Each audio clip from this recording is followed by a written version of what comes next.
Seigneur tendre Père, nous te rendons continuellement des actions de grâce. Nous bénissons ton nom pour toutes choses, nous te célébrons pour ton amour manifesté à notre égard.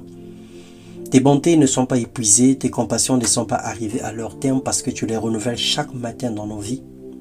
Et tu répands sur nous une grâce excellente qui ne se fait suivre d'aucun chagrin et qui ne subit aucune ombre de variation.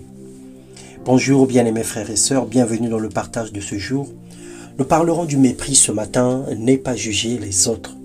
Dans 1 Samuel 2, dans 1 Samuel chapitre 2, le verset 17, la Bible déclare « Ces jeunes gens se rendaient coupables devant l'Éternel d'un très grand péché, parce qu'ils méprisaient les offrandes de l'Éternel. » Chaque être humain, encore moins un chrétien ou un enfant de Dieu, a une valeur inestimable aux yeux de Dieu.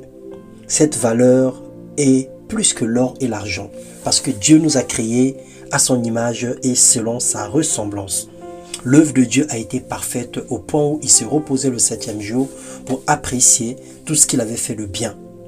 Si Dieu nous invite à offrir nos vies comme une offrande et un sacrifice saint, vivant et agréable, c'est à cause de cette valeur cachée que représente chacune des vies.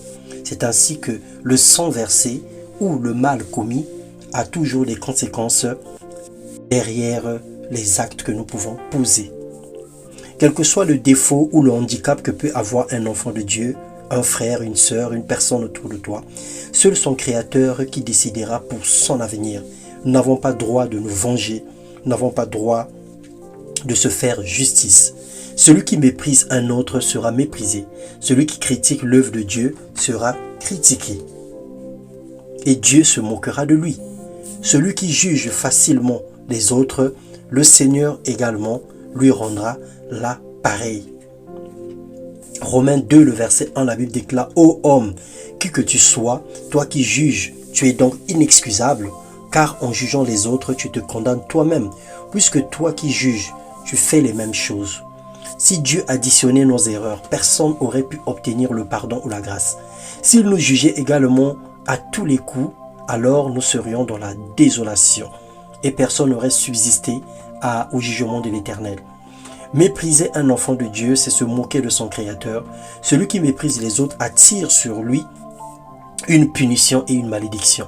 Que personne ne méprise ta jeunesse, disait Paul à Timothée, mais sois un modèle pour les fidèles, en parole et en conduite, en amour, en foi, en pureté, jusqu'à ce que je vienne. Applique-toi à la méditation, à l'exhortation et à l'enseignement. Chacun a une part de responsabilité à ne pas mépriser les autres et à ne pas accepter d'être méprisé, car nous sommes inestimables et plus précieux que l'or aux yeux de l'Éternel. Le Seigneur t'appelle son enfant. Le Seigneur a fait de toi un instrument utile entre ses mains. Le Seigneur a fait de toi une œuvre parfaite. Alors n'accepte pas d'être méprisé et toi non plus ne méprises les autres. Considère ce que le Seigneur a permis que tu sois. Rends grâce à Dieu pour ta vie. Le Seigneur n'est pas un homme pour mentir ni un fils pour se repentir.